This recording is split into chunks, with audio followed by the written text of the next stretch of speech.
Olá, pessoal. Começa aqui mais um programa especial Saúde Diagnóstico, idealizado em parceria com a CBDL, Câmara Brasileira de Diagnóstico Laboratorial, a nossa CBDL Diagnóstico para a Vida. Você sabe que em todos os programas trazemos temas muito importantes de orientação para você, para os seus familiares, para o segmento, para o mercado de diagnóstico.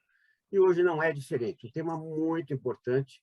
Nós temos acompanhado as notícias mais recentes envolvendo a situação da Covid e, principalmente, né, também a saúde pública, como ela está bastante tumultuada em relação, né, à busca por atendimento, em especial por testes. E a discussão que vem, então, é justamente sobre o autoteste, para que as pessoas possam, tentando sair um pouquinho desta situação do mercado, poder fazer esse teste, esse autoteste, então, e determinar se tem ou não, esperamos que não, no caso, a doença. Hoje temos convidados muito especiais e quem vai dar as boas-vindas a eles é o nosso presidente executivo da CBDL, Carlos Eduardo Gouveia. Tudo bem, Carlos?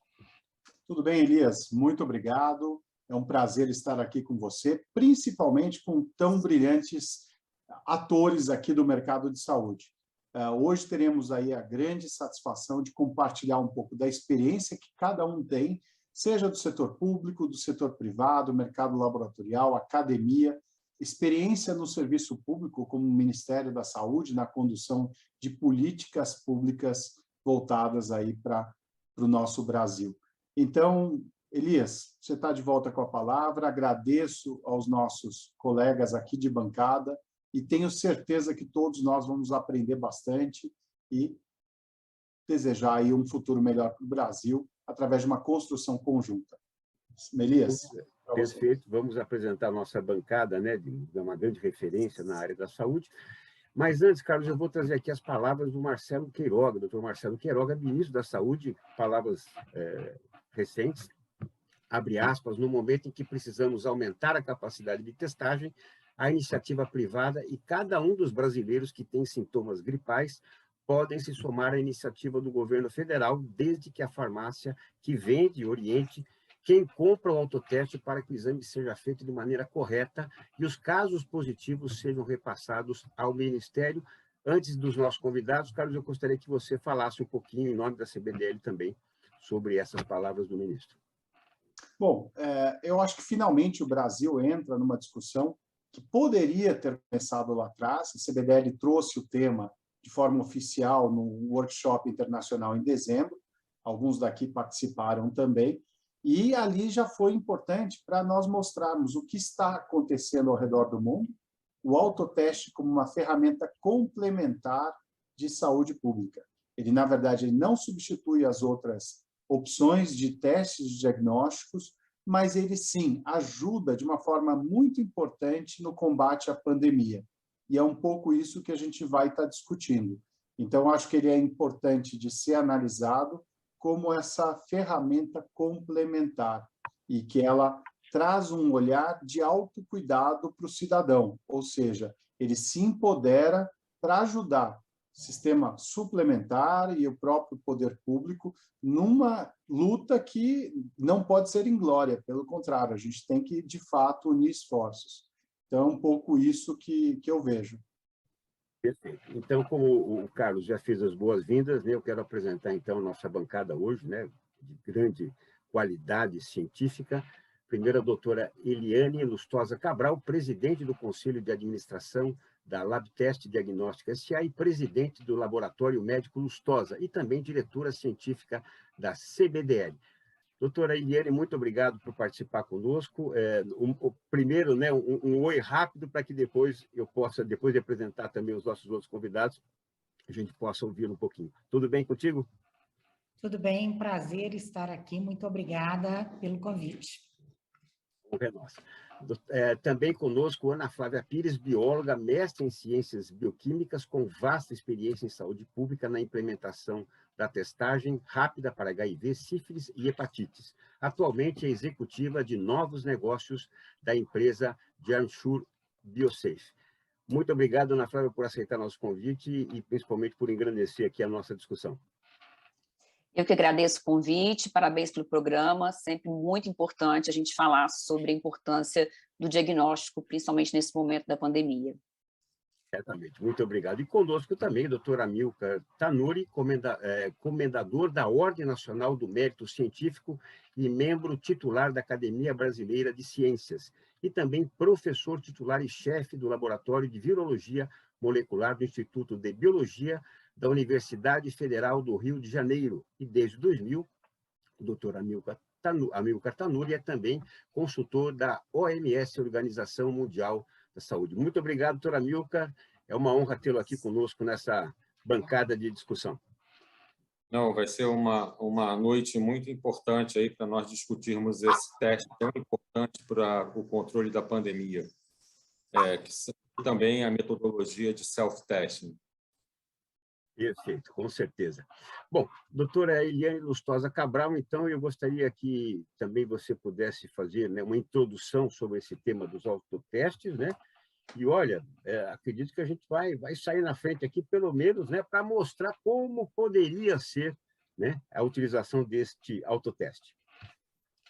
Bom, então, isso é um grande desafio, certamente, se nós tivermos autotestes de qualidade disponíveis e que sejam de fácil realização e interpretação, porque esse é um grande desafio, garantir que o usuário final vai usar adequadamente o teste, vai interpretá-lo adequadamente, que ele compreenda que um teste negativo, quando ele tem sintomas, não afasta a possibilidade de doença, e mesmo quando é por causa de um contato confirmado, não afasta, ele precisa repetir esse teste decorrido algum tempo, e que é importante que ele notifique, e que ele, para que medidas de enfrentamento possam ser tomadas, para que essa informação auxilie, né, nas ações públicas.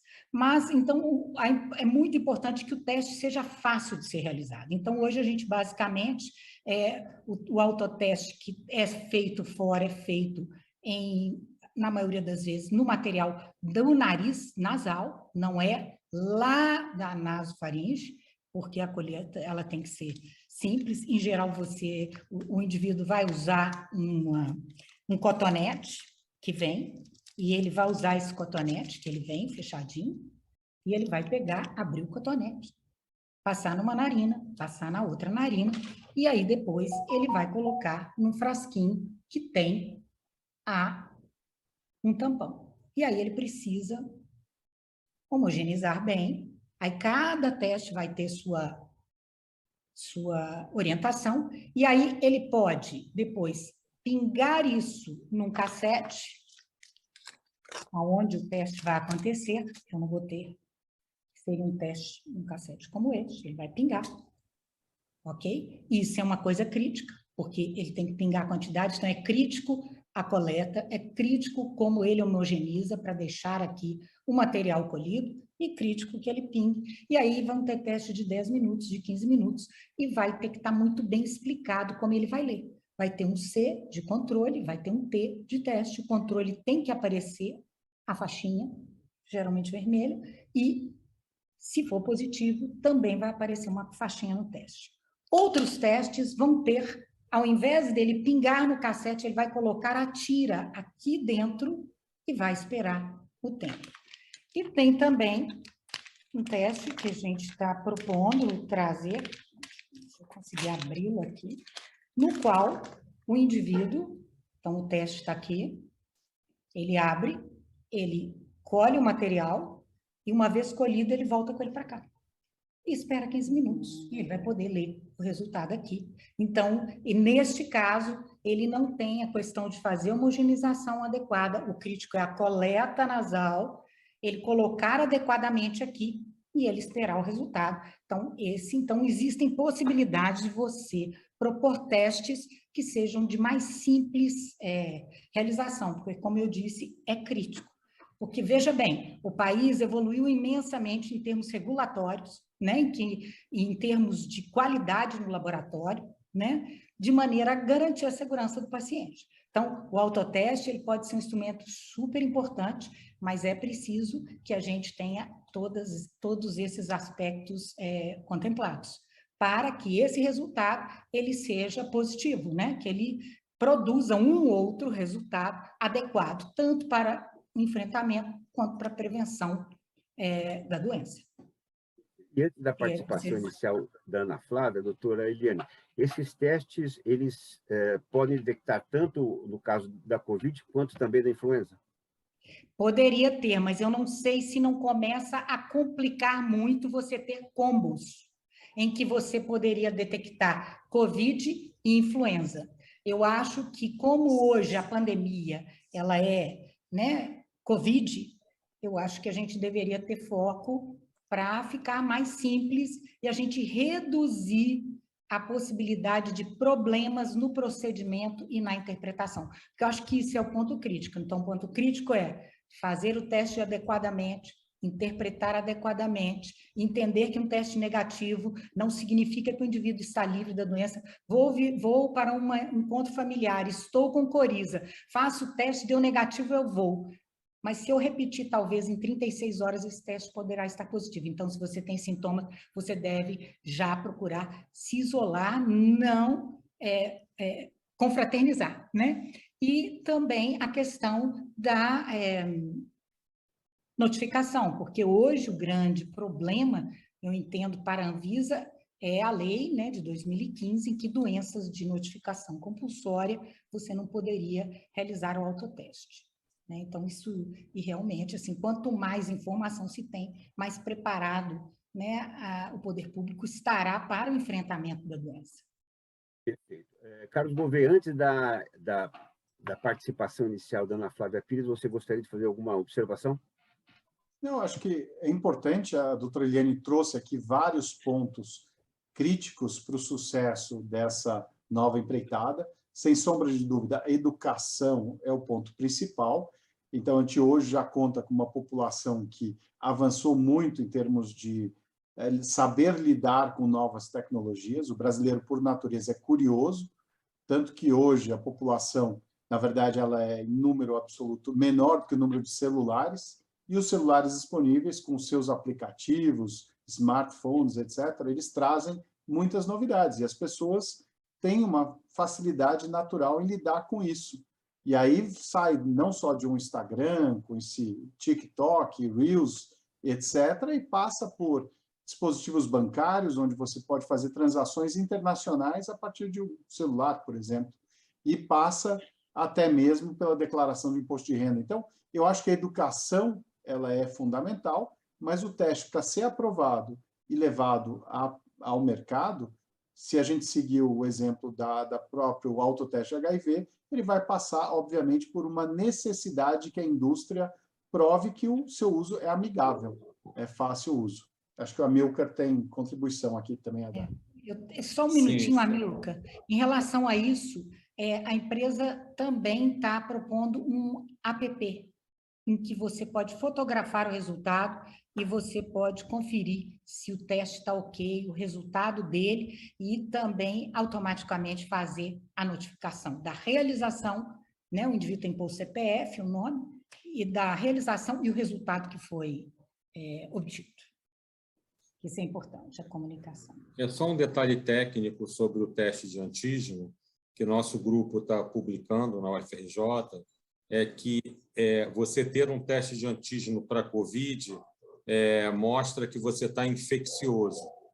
Ele é muito mais assertivo que o PCR, porque você pode ter um PCR positivo, mas com pouquíssimo vírus, e ele já não é mais infeccioso. Já você ter um antígeno positivo, você tem 8 vezes mais chance de transmitir do que quando você tem um antígeno negativo e o PCR positivo. Quando você tem os dois testes positivos, o antígeno e PCR, você tem 8 vezes mais chance de transmitir o vírus do que somente o PCR. Então, o teste de antígeno também marca a fase infecciosa da doença.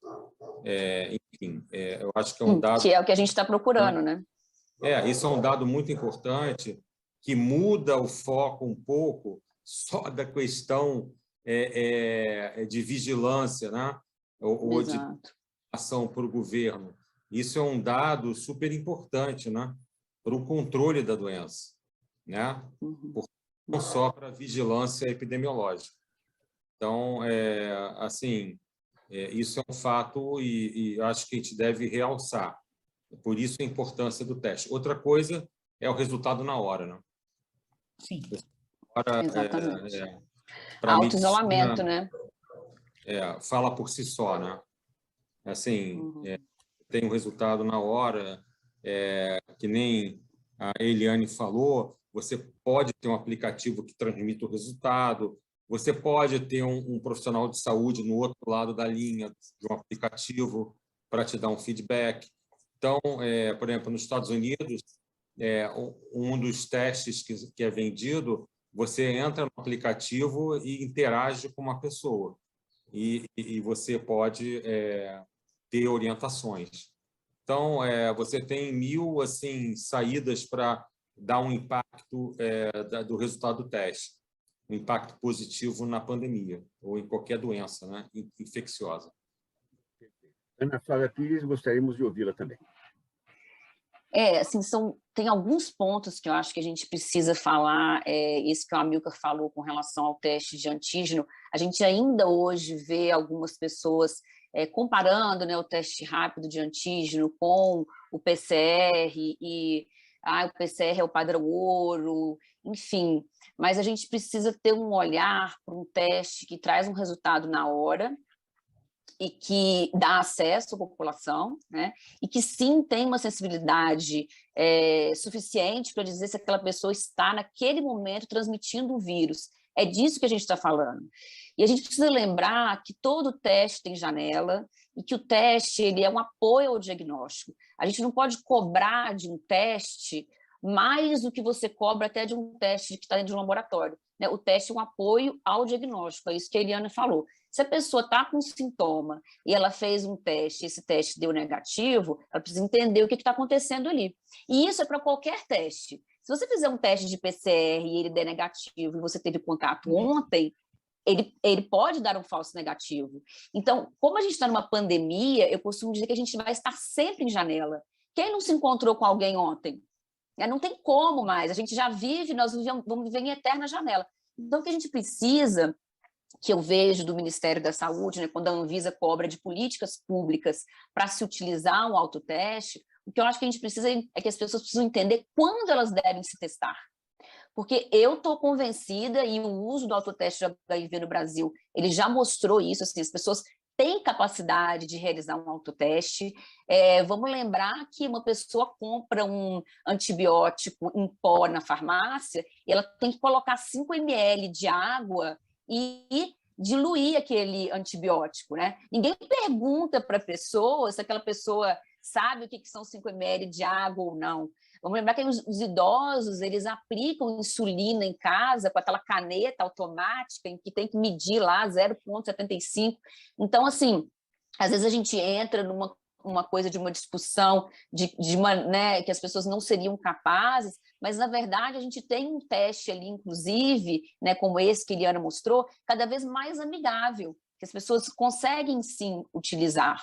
Então, o que eu vejo que a gente precisa, muito importante para a liberação do autoteste, é que as pessoas saibam quando elas devem se testar. A gente deve se testar agora o tempo todo, né?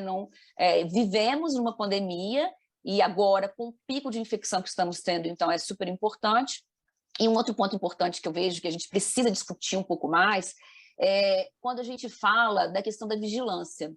No Brasil, a gente usa muito os dados da assistência para fazer vigilância em saúde, né? Então, nós temos a Secretaria de Atenção em Saúde e a gente tem a Secretaria de Vigilância em Saúde. A vigilância, ela precisa vir na frente. A vigilância é aquela que vigia, né? Aquela que olha e fala assim, olha, nós temos um estudo, a gente está monitorando e está vendo que os casos estão aumentando. Para ela avisar a assistência de que aquele hospital vai encher, de que aquela unidade básica de saúde vai encher, porque ela está monitorando. A gente não pode barrar um produto que é assistência, como é o autoteste, é um teste de assistência à saúde, é um autocuidado, porque talvez a gente vá perder algum dado de vigilância. A vigilância ela precisa ter os instrumentos dela de vigiar, né, de como tomar conta daqueles dados. E digo isso mesmo sabendo que sim, a gente pode ter aplicativo, que a gente pode ter um profissional do outro lado, que a gente pode ter a pessoa auto-informando lá que fez o resultado. Então, hoje, a gente está muito coberto para qualquer questão que venha contra o autoteste. Eu vejo hoje que a gente tem muitas respostas para dar, mostrando toda a segurança e a necessidade desse produto hoje nas farmácias. Perfeito. Doutora Amilcar Tanuri, você já fez agregou, Sim, né, em relação à doutora Eliane, mas em relação ao OMS também, né? Como a OMS se posiciona em relação ao autoteste? Então, a OMS é favorável ao autoteste também, né? Embora a OMS tenha puxado muito a questão, até pela falta de teste no nível mundial, de não se abusar de testes, etc., eles têm uma posição mais conservadora, né? Em relação a... Mas, assim, é a única maneira de você testar em massa, né? Assim, eu acho que a OMS também apoia o autoteste, no sentido de que a Ana falou, do sentido de bloqueio mesmo, né? Porque, veja bem, se uma pessoa com teste de antígeno positivo, né, ela é 8 vezes mais infecciosa com um teste negativo, que vacina dessa proteção para você? Então, se você testar com autoteste e ficar isolado, se você é positivo, você está evitando a transmissão do vírus para não sei quantas dezenas de pessoas. E quanto mais cedo você souber que você tem o vírus, melhor. Porque se você tem sintoma, vai para uma fila para testar.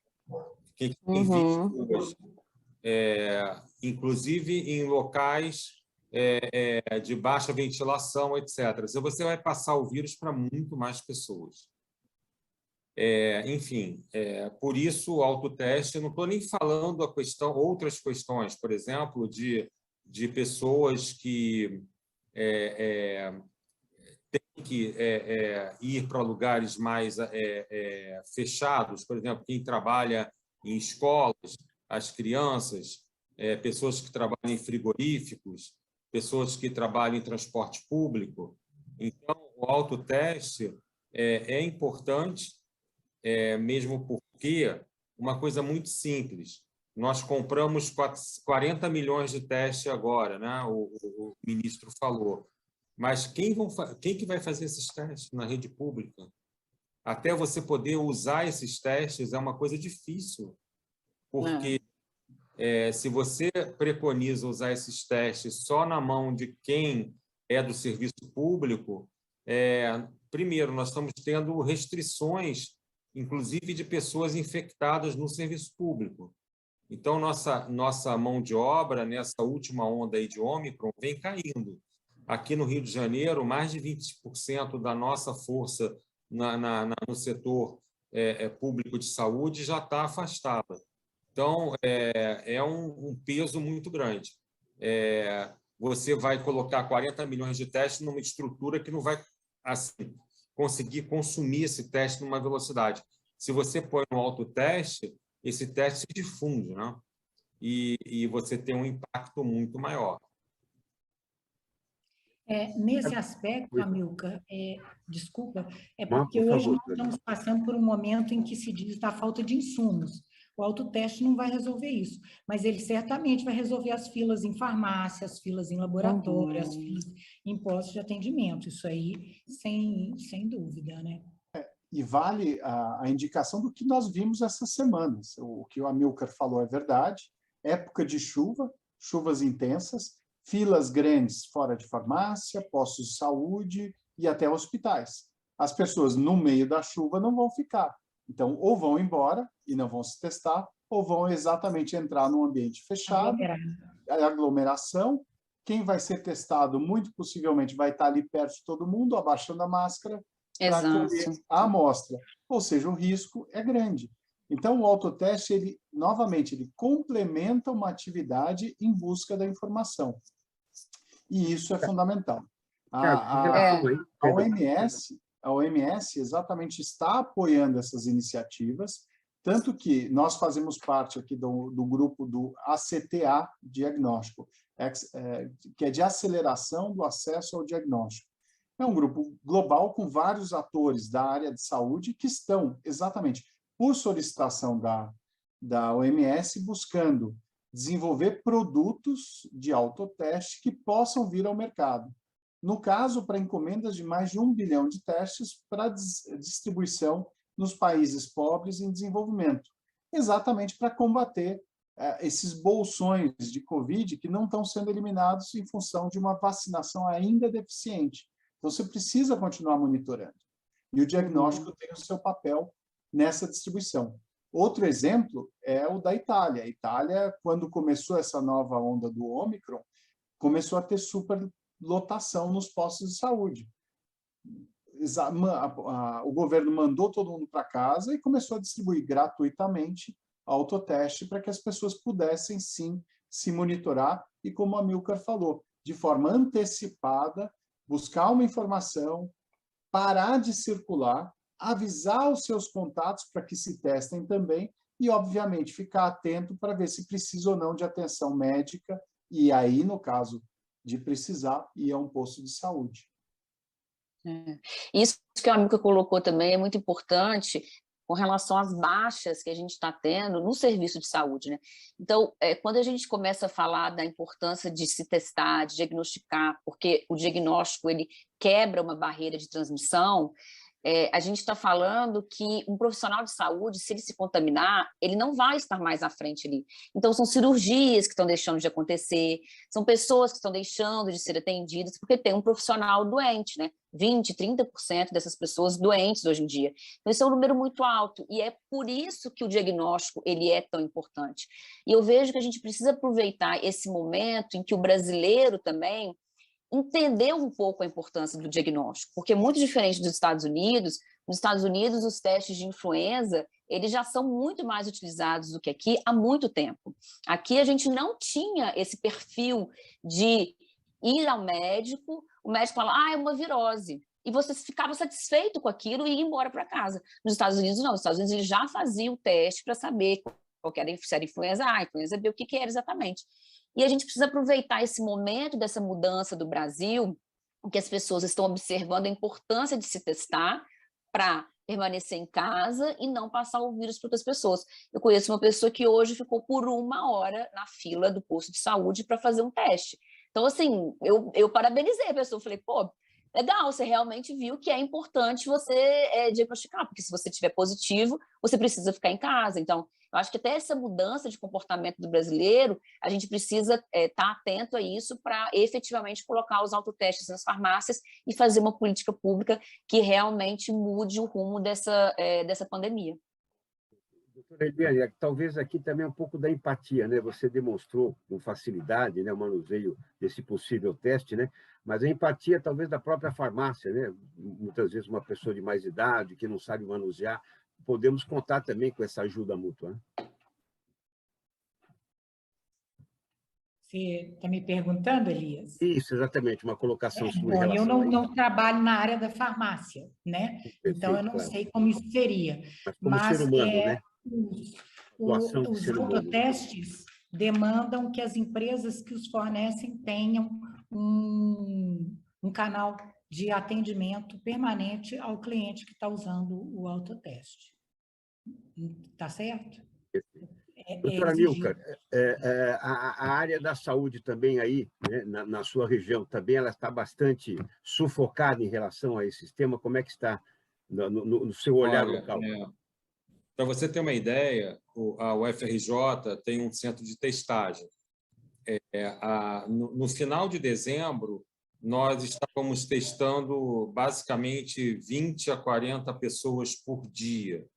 Quando virou o ano, começou a elevar e ontem foram 540 indivíduos serem testados. Só para você ter uma ideia, né? E no Rio há uma falta de testes até agora, né? Embora o município tenha conseguido um bom número de testes, mas quanto mais você coloca, mais tem gente, porque o vírus está circulando numa velocidade muito grande. É uma velocidade que a gente não consegue acompanhar. Enfim, por isso a gente precisa desafogar, né? Então, você distribuindo mais, né, com autoteste, você desafoga os centros de saúde, as unidades de saúde, os laboratórios, as farmácias. Então, eu penso que é uma atitude muito inteligente, né, a utilização do autoteste. Nós já vimos isso, né, Ana, no HIV, né, porque nós vencemos essa barreira. No HIV, essa barreira foi vencida e as avaliações que nós temos são muito favoráveis. O teste foi colocado como autoteste e a precisão e a sensibilidade não variou muito. Quer dizer, quem se diagnostica no autoteste confirma depois nos outros testes. Então, eu acho que nós temos uma experiência boa de autoteste já no Brasil. Então, a gente podia... Esse do HIV, inclusive, dados, né, que foram mostrados agora nesse workshop que o Carlos comentou, que a gente participou em dezembro, mostrou a importância do autoteste para HIV na pandemia, porque naquele momento em que as pessoas não podiam sair de casa para se testar, foi o momento que o Ministério mais distribuiu autotestes, ou seja, as pessoas que, né, os grupos que precisam se testar, que estão mais aí vulneráveis à contaminação pelo vírus, eles continuaram se testando. Então, até nisso, a gente viu vantagem em ter implementado uma política pública como o autoteste do HIV, quando ele foi implementado. Carlos, como a CBDL hoje está se posicionando perante a Anvisa, que acredito, né, que será a entidade que deva, né, nos autorizar, e eu conversei com muitos amigos que estão na NRF, que você conhece também, a maior feira de varejo realizada em Nova York, né, e é um país onde o autoteste é permitido. Então, como é que a CBDL está se posicionando perante a Anvisa? A CBDL ela é favorável ao teste de diagnóstico precoce e preciso como melhor ferramenta para, de fato, trazer o acesso a uma terapia mais eficaz. E eu quero lembrar aqui que não existe bala de prata em diagnóstico. Na verdade, existem, sim, várias opções, várias ferramentas que se complementam. E é importante saber que nenhuma delas substitui as outras existentes. Elas ajudam a trazer essa informação o mais rápido possível. Ainda mais que 70% das decisões médicas se lastreiam num diagnóstico. Então, o que a CBDL está trazendo é evidência de utilização ao redor do mundo, experiências internacionais, a experiência da indústria, que hoje, e no caso do Covid, fez um trabalho assim fenomenal. Em poucos meses, ela conseguiu trazer alternativas que durariam, normalmente, para pesquisa, desenvolvimento e lançamento, anos. Então, em poucos meses, foram anos de trabalho. É impressionante.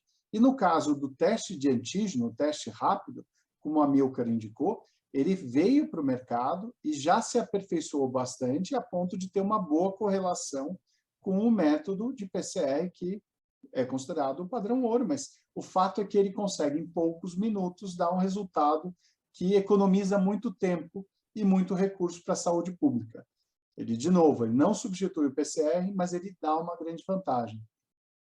Então, a CBDL traz aí, sim, um esforço grande para defender a introdução de mais desta ferramenta, que pode, tanto para o mercado público ou para o mercado suplementar, ajudar num esforço de combate, no caso do Covid, para acabar o quanto antes com essa pandemia que a gente vive. Só fazer um paralelo aqui, Carlos, porque, né, a gente fala sempre dessa coisa da janela, do antígeno, né, do teste de antígeno com PCR. Se a gente for pensar no HIV, o teste rápido de HIV imunocromatográfico, Ele tem aí uma janela de 30 dias, e se você for fazer um teste de quimiluminescência em laboratório, ele tem uma janela de 15 dias, ele tem uma janela menor. Mas a resposta brasileira ao HIV, ela só ficou efetiva mesmo, e a gente tem a resposta que a gente tem hoje, quando a gente começou a distribuir os testes rápidos para mais de 10 milhões de pessoas serem testadas anualmente, mesmo tendo uma janela diferente da janela laboratorial. Quer dizer, é isso que você falou, não existe bala de prata, né? Existem ferramentas que se complementam, e do que me adianta ter um teste de PCR numa capital, né? Porque estão mais concentrados nas capitais, no Brasil, do tamanho que ele é, com uma pessoa no interior, que o teste vai demorar uma semana para chegar o resultado para ela. Então, isso não conversa, né? Então, a gente precisa ter esse olhar mesmo de que todas as ferramentas, elas são complementares. É que nem a Eliane falou, se você tem um risco, foi exposto, mesmo o teste de antígeno dando negativo, você tem chance de estar infectado. Para isso, a gente sabe dos testes, daquelas características, né? Então, por exemplo, nós temos hoje testes de antígeno de COVID que tem uma sensibilidade acima de 90%. Tudo bem, você vai perder 10%, né, que o PCR vai te acusar. Mas, no nosso trabalho na UFRJ, mostramos que esses casos que o PCR pega já são casos já no final da curva de infecção. Então, enfim, nós temos vantagem, sim, em testar o antígeno.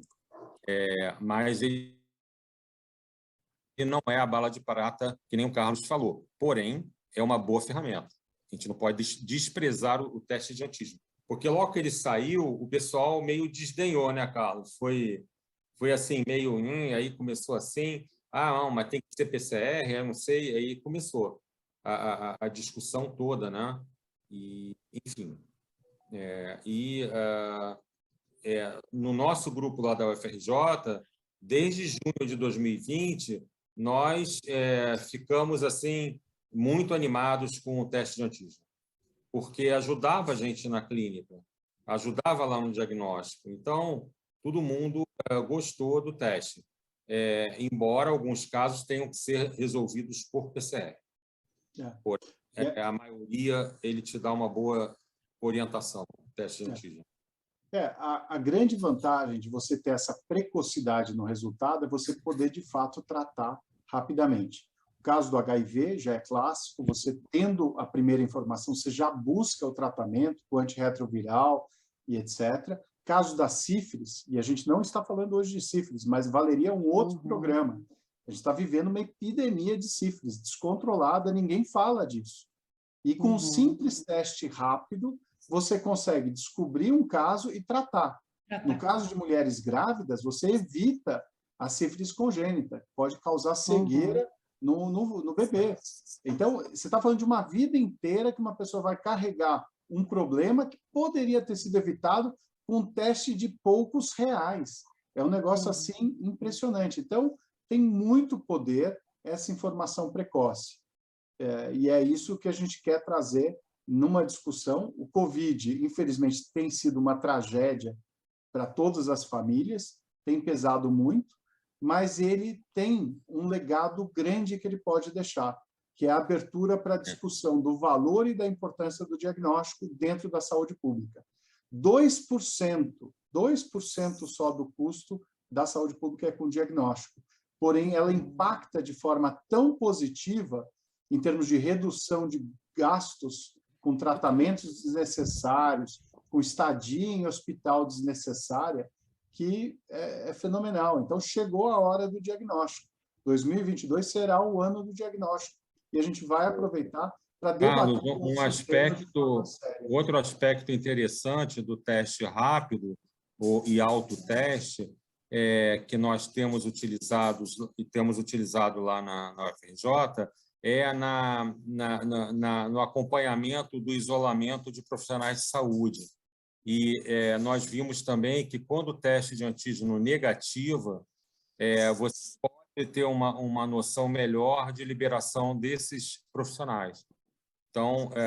Então é uma maneira de você controlar melhor a quarentena, né, do pessoal. Bom, eu tive Covid, meu PCR foi positivo, antígeno positivo, vou para casa. Quantos dias eu fico? Tá, vamos repetir, então, o teste com 7 dias. Se ele negativou o teste de antígeno, você já passou a fase infecciosa. Você pode voltar ao serviço.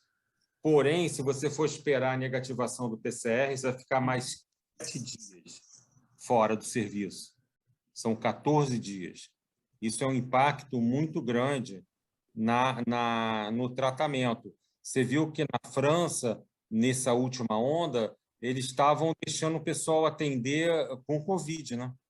Os profissionais de saúde. Eles estavam positivos e iam lá para a linha de frente atender, porque era melhor eles estarem lá com Covid, atendendo o pessoal, do que sem eles, que aí não teria atendimento. Então, isso também é uma coisa importante do teste rápido, né?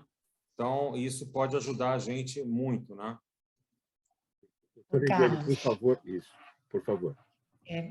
Você falou uma coisa que é muito importante. Eu acho que o diagnóstico ele sempre foi subestimado, não tem a devida importância e muitas vezes ele é vilanizado como sendo ele o causador dos maiores gastos na saúde. Como você bem disse, ele representa 2%, ele evita exames mais invasivos, né? O diagnóstico laboratorial pode ser muito importante. E eu acho que todas as formas de enfrentamento, elas devem ser avaliadas e elas devem ser utilizadas, porque realmente, se a gente puder evitar a transmissão, a gente interrompe uma cadeia, é uma sucessão de coisas positivas que a gente traz à frente. Então, sem dúvida nenhuma, o indivíduo saber que ele está infectado, que ele está transmitindo a doença, e ele se isolar é fundamental para a gente reduzir o número de casos.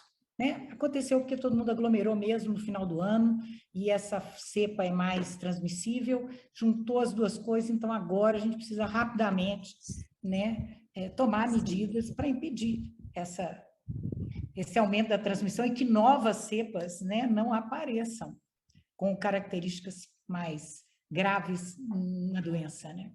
Então, este é o ano do diagnóstico. Eu espero, finalmente, o diagnóstico seja reconhecido, o diagnóstico laboratorial, como uma importante arma para a gente poder lidar com a saúde, né? Bom, a discussão aqui ela é bastante extensa, né? Não é só a rede pública, como o Carlos trouxe também, né? O Albert Einstein, o Hospital Albert Einstein também passando, né, por um sufoco ali em relação ao número de pessoas que tem buscado. A doutora Eliane também, como presidente do Laboratório Médico Lustosa, deve estar vivendo isso, né, com essa busca incessante. 20% menos de gente por causa de Covid e mais de 20 vezes o número de, como lá, o professor Amilcar. Doutora Amilcar, mesma situação.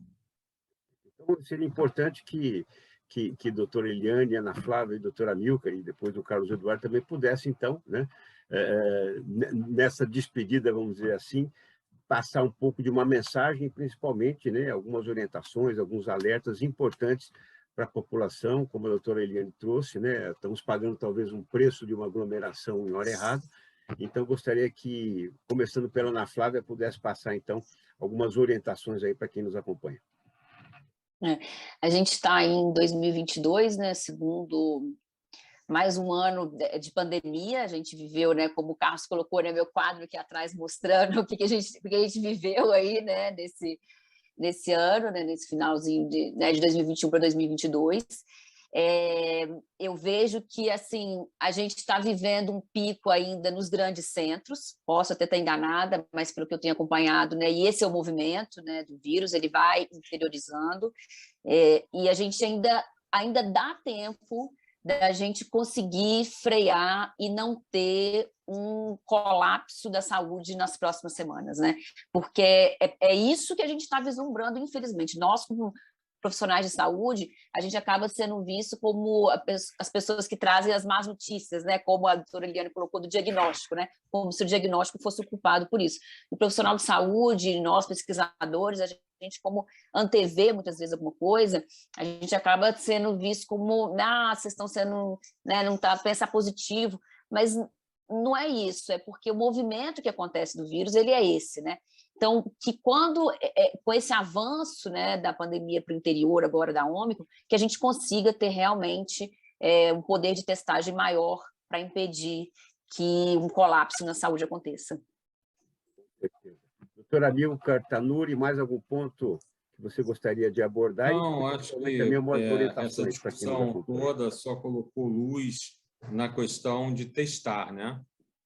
Então, essa nova onda aí da Ômicron mostrou duas coisas importantes. Essa cepa encontrou a população brasileira bem imunizada, de uma certa forma, e já tendo vivido outras infecções com outros variantes. Então, a gente mostrou uma imunidade, uma barreira imune muito boa, mas a gente não deve dar chance para o vírus. Então, a ordem é vacinar, testar e se proteger, para que o vírus não circule livremente. É isso que eu vou falar. E se esse programa for também para pais e mães, vamos vacinar nossas crianças. Elas merecem, tá? Inclusive para auxiliar e acelerar a normalidade nas escolas, porque elas já foram muito prejudicadas nessa pandemia. Então, vamos colocar as crianças de volta na escola, de uma maneira segura. Perfeito. Doutora Eliane Lustosa Cabral, mais algum ponto que você gostaria de abordar? Não, e também eu acho que foi tudo dito aí, realmente, eu acho que vacinar, né, testar, eu acho que testar é muito importante, diagnóstico, né, precoce, para que o indivíduo possa tomar as medidas adequadas para não transmitir, são fundamentais. Então, todo mundo tem que ter muita responsabilidade nesse momento. Se você tem sintoma, não tem acesso ao teste, não saia, né? Se você tem acesso ao teste, teste.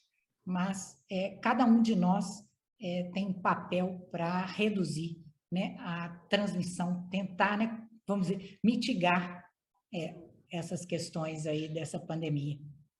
Cada um tem esse poder, eu acho, individualmente e aonde está, com as pessoas com quem convive. Então, muita responsabilidade agora. Muito bom, muito bom. Carlos Eduardo Gouveia, então, em nome da CBDL também, né, os nossos agradecimentos aos convidados e também as suas considerações finais, Carlos. Eu acho que o que foi dito aqui, como era de se esperar, foi extremamente importante, assertivo, brilhante, até por trazer e compartilhar as experiências de cada um. Eu agradeço. Em nome da indústria, o que eu digo que é importantíssimo continuar testando, confiem no setor. Nós estamos trabalhando diuturnamente para repor esses estoques que nós vimos se esvaírem agora no final e começo desse ano. Então, isso é um fato momentâneo e que é totalmente contrário à previsão que a gente tinha. Foi a tempestade perfeita. Combinação de H3N2, uma gripe fora de hora, com essa variante mais infecciosa, que foi a Ômicron, que é a Ômicron. Então, os estoques do mercado, de uma forma geral, baixaram, porém não acabaram. Nós temos aí várias soluções e todas as indústrias, importadores, distribuidores, estão trabalhando para exatamente repor esses estoques no mais curto espaço de tempo. Então, esse valor que o diagnóstico, essa percepção de valor que foi possível obter nesse período de 2 anos, ela é importante ficar marcada na cabeça de todos. Nós temos, sim, o diagnóstico como grande aliado. Precisando, faça um teste, não deixe de fazer. Seja ele o PCR, o teste rápido, ou o autoteste quando estiver liberado no Brasil. Mas faça o teste para ter essa informação e ficar com a tranquilidade que você pode conseguir seguir tocando a vida. Então, acho que é isso, Elias. Muito obrigado a todos. E, Elias, com você para o fechamento. Agradecemos, então, em nome da CBDL, do Carlos Eduardo Gouveia e do Programa Especial Saúde Diagnóstico, a rica participação da doutora Eliane Lustosa Cabral, da Ana Flávia Pires, do doutor Amilcar Tanuri, do nosso programa, uma discussão de altíssimo nível que certamente servirá, né, para uma maior orientação, né, sua e principalmente para que você possa também compartilhar um pouco daquilo que aprendeu, que conheceu hoje aqui com as pessoas que você conhece. Obrigado pela participação, até o próximo programa, inscreva-se no canal e até o próximo programa especial Saúde Diagnóstico. Obrigado, pessoal. Até a próxima. Tchau, Obrigado também. Obrigada. Obrigada.